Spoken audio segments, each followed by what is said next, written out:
Hello. In a very real sense, the enemy that we all fight, that we all face, is our mind, right?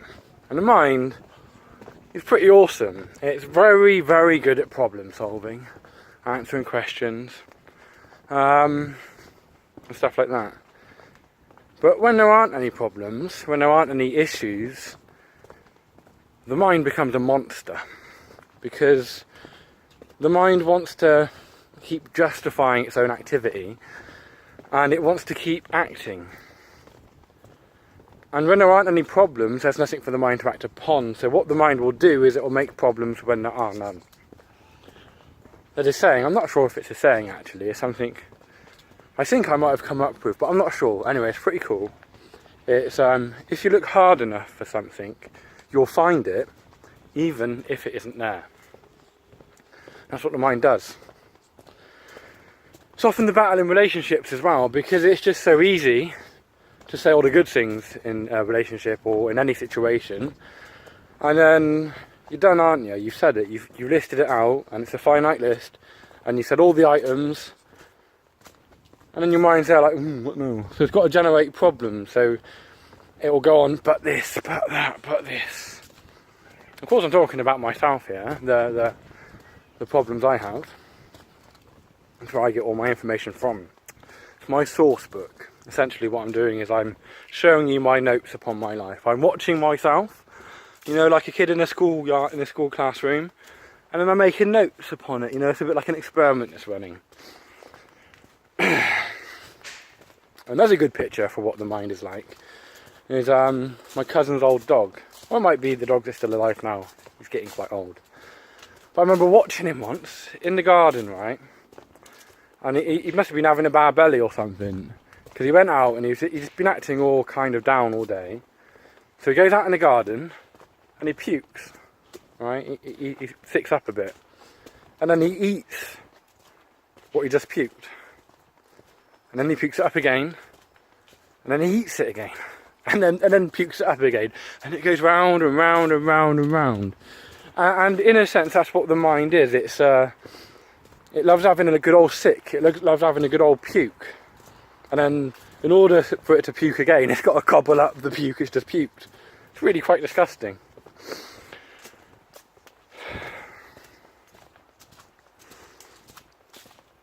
I mean, there are kind of ways of dealing with this, and I think for most people, and for myself, the most effective way, it isn't so much to shut it down all the time, but it's good to do that. As Alan Watts says, you've got to go out of your mind to come to your senses, and that's what meditation and mindfulness is. But another good coping mechanism, because it's all coping mechanisms, because you're not going to get rid of this thing that you're coping with, because what you're coping with is fucking this, isn't it? It's life. What across the road? You know, and we want to carry on living, so we're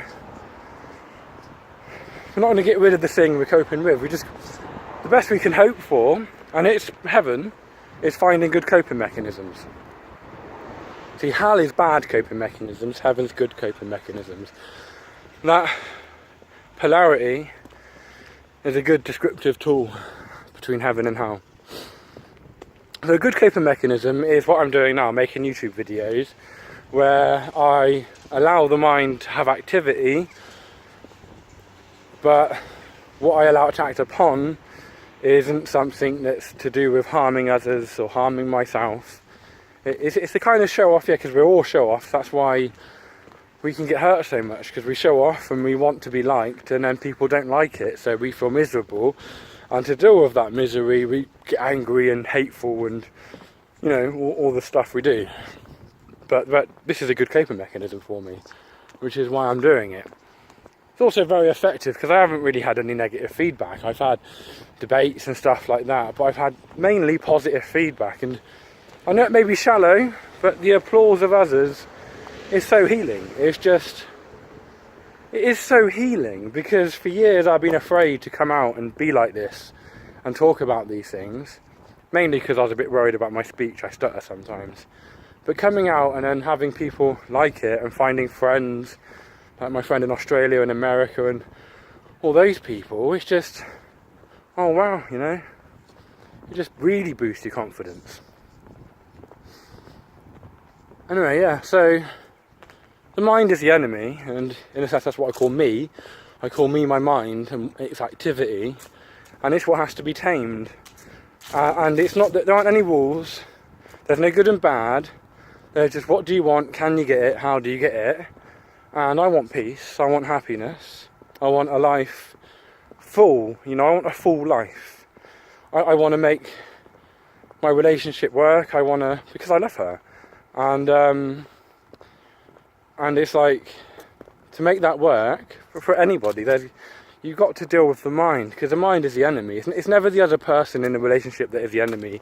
It's your mind and its problem-seeking proclivities. Goodbye!